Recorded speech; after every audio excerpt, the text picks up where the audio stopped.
Hello, everyone, and welcome to the latest edition of the Academy Show. I'm your host, Mo Stewart, and I'm joined once again by Matt Addison to delve into the world of the under 23s and under 18s and find out what has been happening. Well, the first thing I want to talk about today on this week's show is something that didn't really happen with the youth teams, but actually happened for the first team. Pep Lijnders, in his post-match press conference ahead of the second leg of the Arsenal game, made a name check of three particular young players, Matt, who he was hoping to be able to see again in pre-season. Now, for him to name check them at a time when they weren't going to be involved seemed very pointed from Pep. He doesn't do anything by chance, this fella. And he mentioned Bobby Clark, Luke Chambers, and our old friend Stefan Bajetic. And I think this is a really interesting thing for him to mention them so soon, so far away from pre-season. But it's a big boost for all of them to know that they're in the manager's plans, isn't it? Yeah, it can only be a good thing, can't it, if you hear your name being spoken about. And it wasn't as if Pep was asked specifically about those three. He kind of was asked, I can't remember exactly what it was because it was a couple of weeks ago, but he was asked a question around something else, something quite vague, I think, around the kind of youth players and who might feature. And he just went out of his way, really, to name check these three players. So it's really interesting. It's obviously a boost for them in terms of the rest of this season. I know Bobby Clark since then has trained with the first team a couple of times as well. He was in training just before this weekend's FA Cup game. So, it's very much an interesting one to keep an eye on, I think, for the rest of this season. The fact that Pep has already mentioned these three players, I think, makes it pretty clear what he thinks of them. And they will all, I'm sure, train with the first team between now and the end of the season. But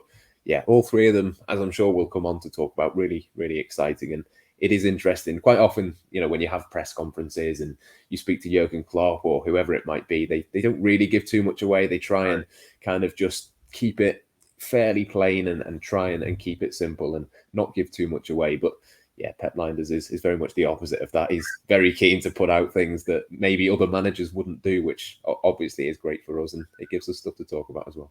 I mean, it's great for us in more than one reason, but I think it just shows how excited he is about the game. And this kind of long-term planning is kind of part of that as well, is that you can see the future already forming and the potential for some of these kids forming. And I want to drill down a little bit more into Luke Chambers, first of all, because we've mentioned Bobby and Stefan in previous shows, but Luke might be a new name to some of our viewers. Now, he's a left back within the side. I know it's early days, would you class him more of the attacking left back, almost a winger as a fullback, or is he more a pure defender, do you think? It's interesting because, and I know we're going to come on to talk about the FA Youth Cup game against Chelsea, actually, but he was really impressive in that game. And that was probably a game that changed my perception of him in the sense that before that, I probably would have said he was quite defensive-minded. He was kind of defence first. But in that Chelsea game, he really did impress me. And it was kind of in an attacking sense. He scored a goal, set one up as well, I think. Had a really good sort of combination with both Kaide Gordon, who played a bit on the left, and also Melkamo Frauendorf as well, who started on that side and did really well. And it was really interesting to see that side of his game. I think in previous games that I've seen him playing, he's not really done too much of that kind of thing. He's played it a little bit safer almost, but in that game, I'm sure he's done it in others as well. But for me, that was the first time really in the flesh that I'd seen him really push on and be kind of Andy Robertson type in the way that he was pushing forward, overlapping, putting crosses in. It was a much more Liverpool performance, I suppose you could say, from him, which obviously the Pep Lijnders comments had sort of put a bit of focus on him in terms of he was one that he'd sort of been picked out. But I think he really did stand out in that match as one of the best players. I think he captained the team on that day as well, which says a lot about what they think of his character and his personality as well. I think that was probably the first game where I'd seen him and thought there really is something here that Liverpool can work with. I think before that it was maybe more defensive. Obviously, he's still got that side of his game, but this was a real insight, I think, into what he can do going the other way as well. Which is fantastic news, because it's almost as if you can see the effects of someone like Pep Lijnders shouting him out in the public like that. It's almost like he now believes that he's going to be operating in pre-season. He's going to have to do the work of a real Liverpool senior side. So all of those Andy Robbo traits, he's going to have to start getting them out there now. And I like the fact that he's taking that on. Now, as you mentioned, Bobby Clark has been in and around the squad a lot more. He seems to be, if not necessarily further on in his development, there seem to be a lot more tangible uses for him potentially. So with pre-season, what we see a lot of the time is the chance to embed the philosophy and the patterns of play, some of which may have some differences from the youth side because obviously the team chops and changes maybe a little bit more back there. So do you think the inclusion of someone like Clark is with a view to him being involved in the domestic cups next season? Is that step too far too soon maybe? I wouldn't rule it out. I think he's one of those that has come with a really big reputation. He's sort of come 6 months after Kaide Gordon. Is a similar sort of age. He's come from a club where obviously at Newcastle things have changed significantly since then with the investment that they've got. But certainly at the time he felt that, you know, the best path for him to get into the first team was going to be at Liverpool. And I think he's very much falling into that category again. Something we're going to talk about a little bit later on as well. But I don't think it's out of the question that he could go on the pre-season with the senior team in the summer and really impress. As I mentioned, he's been already in first team training, which, you know, sometimes you might look at it and say, well, maybe there's one or two injuries or maybe they're a player short in that position. But that certainly wasn't the case last week. I know Alex Oxlade-Chamberlain had COVID and had to miss a couple of training sessions, but other than that, pretty much everyone is fit. I know again there's players coming back from internationals and stuff like that, but there was still, you know, more than enough players that they were not desperate for numbers last week. It was very much a case of him being there because he deserved to be there because of his performances. And I think, yeah, there's a good chance I think that we could see a little bit of him, and you know, I think people will be impressed with him when they see him. I think you can very much tell that he's a Kaide Gordon type player. He's one of those that can play in a couple of different positions. He's probably more of a number 10 than maybe a Kaide Gordon. Kaide Gordon probably better out wide, but he, again, can play in a couple of those different roles. And yeah, it wouldn't surprise me if he went on pre-season and he was the one that really stood out and people kind of took a bit of notice of, because like I say, he's not been at Liverpool long. He's settled in pretty well, but like we saw with Kaide Gordon, pre-season was a big moment for him, really, where people had kind of heard about him. They'd seen the first 6 months. He kind of settled in, having come in January. Pre-season was big from him. And, you know, I don't think you can rule out a similar sort of thing for Bobby Clark. Just from what I've seen and from what we've heard from people at Liverpool, people at Newcastle, there's a real buzz around him. And that's the other side of them kind of putting them on notice this early. It's almost a chance to get ready. It's like, think about you're going to get your chance this summer. So make sure you've got everything you need to know already blocked and loaded in your mind. So for Bajetic, it's a little bit more difficult in terms of cup appearances next season because Liverpool are quite stocked with senior centre-backs already. I mean, even in the cup competition, you can imagine a bit of rotation. We'll still see two very strong centre-backs playing. And that's even before you counter the fact that Nat Phillips may or may not be coming back. Probably not. So what is this more in terms of getting him used to the style, or just kind of like almost a reward for the progress he's made to this point, do you think? I think he has made a lot of progress. The interesting thing for me is that he obviously comes in as a centre-back, but the last 3 or 4 times that I've seen him have actually been in midfield. I do think there is a bit of a vacancy as a kind of Fabinho backup for Liverpool. I don't think Jordan Henderson is a bad option to have there, but I think I'd rather have someone a little bit more naturally suited to playing in there. But I suppose the sort of drawback with that is that whether it's centre-back or central midfield, it's not like there's any less options in one area compared to the other. It's still, you know, a big amount of competition to get minutes. So I don't know.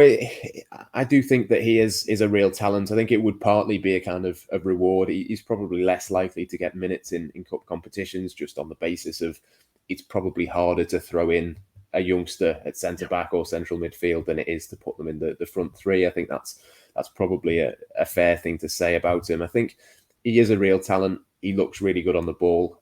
He's not been tested a huge amount in the games that I've seen him going the other way. You know, defensively, didn't really have to do much against Burnley, for example, against the FA Youth Cup. Looked brilliant on the ball, could spray passes about and do all the kind of things that maybe someone like a Leighton Clarkson showed a lot last season. But, you know, defensively, it's a different kind of test, really. I think to be able to do the role that Fabinho does, it takes a lot more than that technical ability. So he's quite a hard one to judge in some ways, but there's a lot of talent there.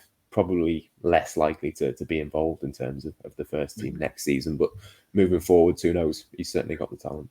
Well, that's an interesting way to think about it as well. And we've seen a lot of the times with the younger players, when they are brought up to the senior squad and they're able to train alongside and pick the brains of the senior players, then you see them developing some of those skills a little bit easier. So maybe it'll be the same for Stefan. If he spends a little time training alongside Fabinho, he can start picking up the little hints and tricks that it takes to be a DM for Jurgen Klopp.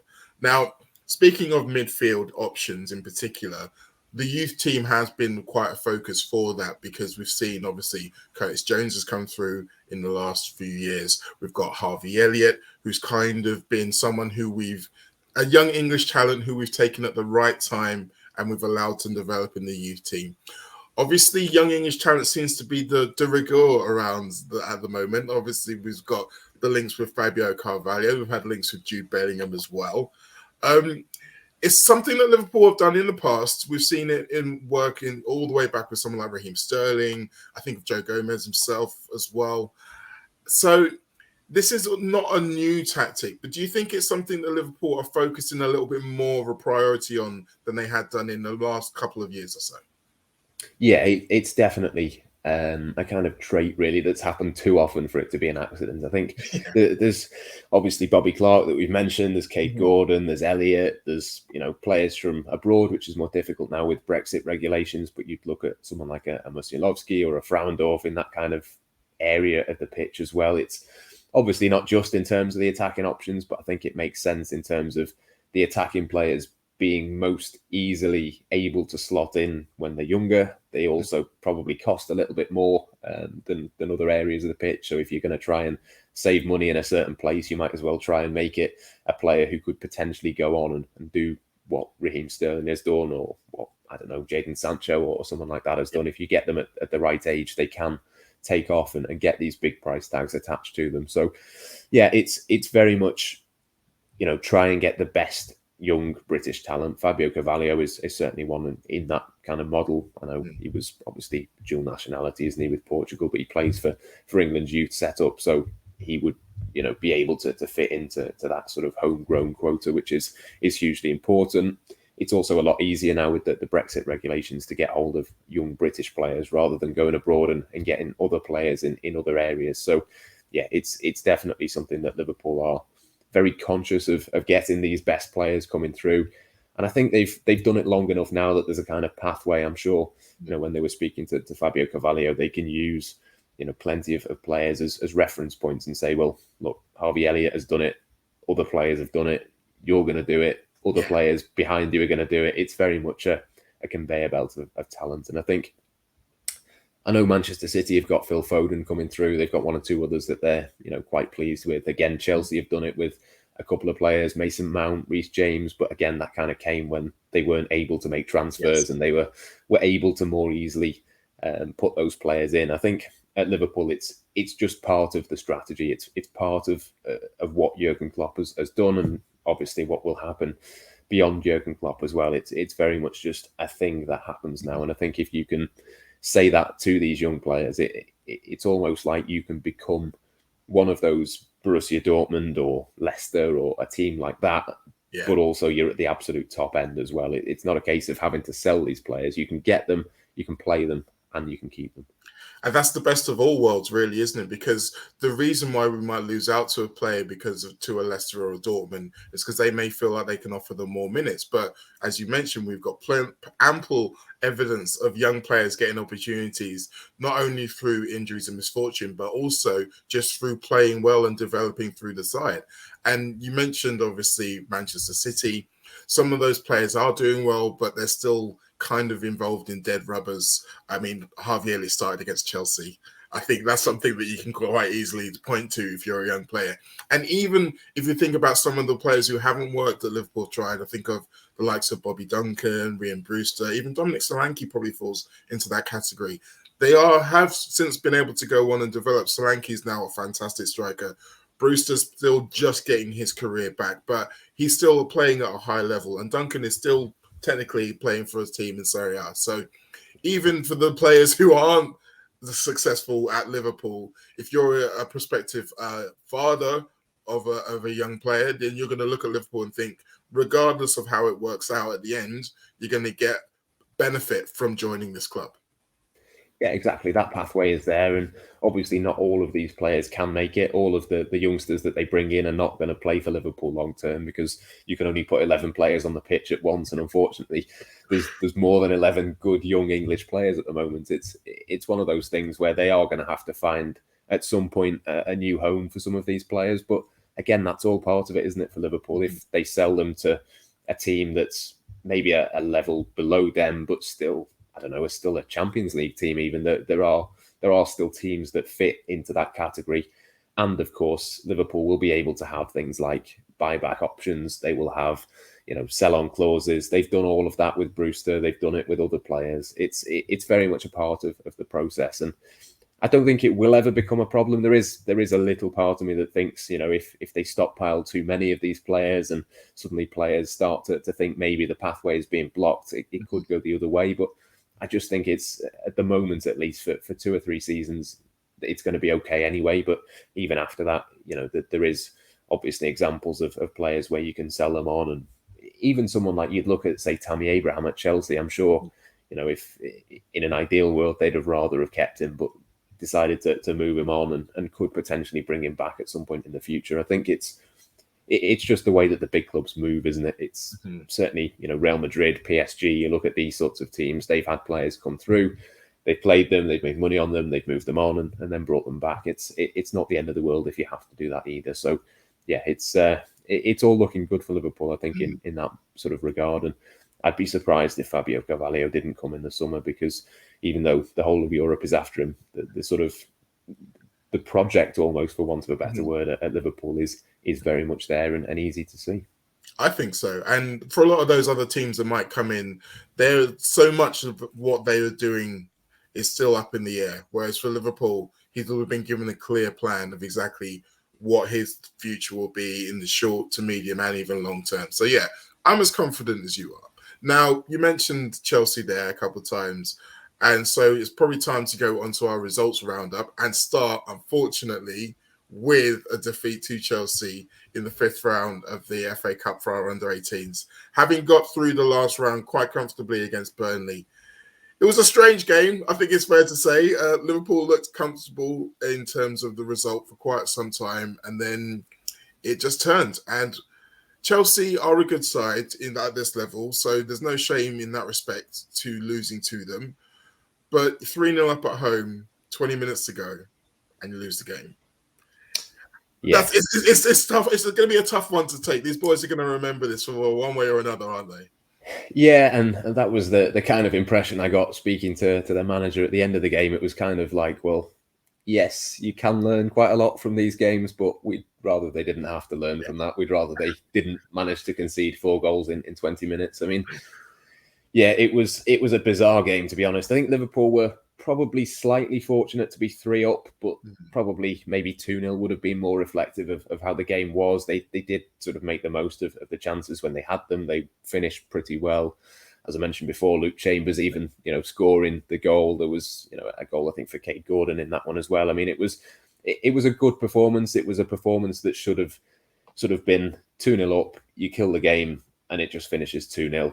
Instead, it was 3-0 and then it finishes 3-4. So it was one of those where it kind of, I mean, to be honest, even when that first goal went in, it was a slightly fortunate deflected goal from the outside of the box. And you kind of thought, no, okay, 3-1 shouldn't make too much difference. It's not going to matter that much. But yeah, then it just became 3-2. Then it was 3-3. And suddenly Chelsea were on a little bit of a roll and Liverpool just couldn't really show that kind of experience, which, for under 18s, it's probably not a massive surprise, but at the same time, it will be something that they have to learn from. So, yeah, Mark Bridge-Wilkinson was a little bit shell-shocked, a little bit disappointed at the end to have lost, but I suppose that the kind of positive is that at some point you are going to sort of have to learn from these things. What do you do differently next time? How do you make sure that once it gets to 3-2, you absolutely kill the game, even if it's just, someone goes down feigning injury or you put the ball over the fence or whatever it might be. There's got to be a better way of managing that game. And yeah, Chelsea, didn't really look like getting back into it until the last 10 minutes. And then the 10 minutes, they scored 3 goals and somehow managed to win and knock Liverpool out. I mean, it's a hard lesson, but an important lesson to learn about closing the game down, because we've seen it so much at senior level. Momentum can be massive. Maybe you're not going to get a game running away from you quite as dramatically and quickly as this happened, but it is very important to shut games down. I mean, the senior team have learned that lesson a few times this season themselves, haven't they? Yeah, exactly. And it's a real shame, actually, because the competition was really opening up for them. That the holders are already out. I think Manchester United play Everton in the next round, so one of those two would go out. I can't remember who it is that Liverpool would have played in the next round, but it was a fairly sort of winnable tie, you would say. And I think Chelsea now will be the favourites. I think they've reached the final 8 out of the last 10 tournaments, so it's obviously a very strong team within that competition for them. But yeah, it's a real shame, because if Liverpool had have got through, I think they probably would have been the favourites. So whoever won out of this game would have been the favourites to go all the way. And pretty sure that the next round is a quarter final. If you win that, which they probably would have done, you're then looking at semi-final at Anfield, final somewhere else. It would have been just a really good experience for these players to be able to get through. And yeah, when they were 3-0 up with 20 minutes left, you kind of thought they were going to do that, but unfortunately it wasn't to be. I mean, there's an argument to say maybe they were thinking that too. Well, But yeah, I mean, they, as we say, they're young, they're learned. Now, the under-23s have only played one game since our last show, but it was a very solid away win against Crystal Palace. And this game was notable for me, Matt, because Palace, as is their one within Premier League 2 rules, included 3 players who are from their senior side, including 2 former Liverpool players in Nathaniel Clyne and Martin Kelly. So for the players to be able to comprehensively beat a team like that away from home, the team with 3 full internationals as well with Yaro Wiedewald, that's got to be a massive boost for all of them, surely. Yeah. I think it was an important sort of one for them to be able to play. And I mean, Liverpool were fairly experienced as well, considering it was at that level. I mean, Leighton Clarkson was playing. He's been sort of in the Championship. I know he hasn't played a huge amount, but he's been sort of with Blackburn for the first half of the season. So that was a player that you'd expected to be able to cope with that. Obviously, Kaide Gordon was there as well, scored a really nice goal, actually. If anyone hasn't seen it, do go and check that out. A little bit Mohamed Salah-like, I would say. Sort of the dribble forward, the jink inside, and then the ability to finish. So, yeah, that was good to see. He did miss a penalty as well in that one, but we'll let him off, given he scored in the second half. But yeah, I think, to obviously come up against those kind of experienced players is only ever going to be a good thing. And it's probably not something that they get too often, is it? We obviously know that it is a possibility that these overage players can come into it. I know Liverpool played, I think, at the back end of last season, they played Chelsea at Stamford Bridge, and I think Danny Drinkwater was playing and Marcos Alonso or someone like that. But generally speaking, this doesn't really happen. So yeah, it can only be a good thing for them. Well, didn't you know, Matt, missing a penalty and still being able to clinch the game is a Liverpool thing as well. Kaide Gordon's learning all the time. Now, I'm really interested in Martin Kelly in particular, because obviously he's a former Liverpool youth player, so he would have been able to see exactly almost his former self, really, in the Liverpool players. And so I do wonder whether or not he had a little word with some of them after the game, just, letting them know they're on the right path, or maybe even letting them know what the reality of football can be sometimes. Yeah, the reality of football. Yeah, I don't know how old he is now, but sort of late 20s, isn't he? I think maybe, and probably not ideal for him to be back in with the under-23s. I don't know if he's coming back from injury or whether he's just out of favour. I'm not too sure, but yeah, hopefully. My suspicions are the latter, to be honest, without wanting to do him too much of a disservice. But he will always be a quiz question, because he was indeed selected for Euro. Was it 2016 or 2012? He actually was selected. 2012, I would think. 2012. I'm not sure. Yeah, it must be 2012. Yeah, it's Roy Hodgson. Of course, it was 2012. No, yes. So yeah, he will always have that, and hopefully, maybe some of the players in the Liverpool team will be able to be selected to go to an international tournament, and maybe they'll actually play. Who knows? Now, before we go, we have, as is traditional, your one to watch fellow. So, do you have someone locked and loaded and ready? I do, yeah. It becomes increasingly difficult having done this show for 3 years to come up with a name that no one has heard of before. But I'm going to go with Isaac Mabia, which is probably not one that probably a lot of people have seen. Still only 17, but again was another one that impressed me against Chelsea. I mean, I will caveat it by saying one of the Chelsea goals came from him clearing the ball. It deflected off a player's shin and went into the net. So that wasn't brilliant, but the rest of his performance, I think, was quite impressive. And he's impressed me a couple of times, actually, this season. He's still only 17, like I say, so there's still sort of a long way for him to go in terms of his development. But the thing that's kind of caught my eye, really, is that he can play right back in a kind of very Liverpool attacking, playing the passing type way. But he can also play as a holding midfielder as well. And he sometimes does one or the other. Against Chelsea, he did a bit of both and started in midfield, ended up at right back. And that just really sort of shows the versatility and the intelligence that he's got to be able to switch between those two roles. And I'm not convinced he's quite ready for next season in terms of the senior team. I think there's still 1 or 2 seasons for him to have time on his side and still develop. Doesn't turn 18 until September. So still, good time on his side to be able to continue his development. But what I would say is a right back central midfield hybrid, it wouldn't go amiss in terms of sort of being the backup to Fabinho and to Trent Alexander-Arnold. As I say, it's still far too early to be thinking of him in that kind of way. But I have, for the last few months, been racking my brain to think, is there someone that Liverpool can get in the transfer market that maybe can play both backup roles of the number 6 and at right back? There is a little bit of a slot in there if Liverpool can wait a season or two, and if he develops and continues to play the way he is at the moment, possibly could be someone to keep an eye on. But yeah, for now, one to watch. What I would say is one to watch between now and the end of this season, and who knows, could be one for beyond that as well. He could be the latest hot housing project. I mean, if you think about it, both Fabinho and Trent have got experience of playing both positions, if only slightly in certain cases. So getting him into training, having a little sit down with the two of them, picking his brains, I can see a plan for him, Matt. I can see a plan. See, Liverpool got it all worked out. All the ducks are lining up nicely. I like this. Yeah, it certainly wouldn't be the worst thing in the world. But yeah, as I say, don't want to put too much pressure on him. The next Trent or the next Fabinho, absolutely, I'm not saying that. But he is certainly someone to keep an eye on. Well, this is more just in case Pep's listening to the show and is looking for any more ideas for the preseason group. So, yeah, I'm just going to plant some seeds there. But it's been a fantastic show as ever, Matt. Thank you for joining me. I look forward to seeing what the future has in store for all of these lads. And thank you all for watching. We'll be back again soon.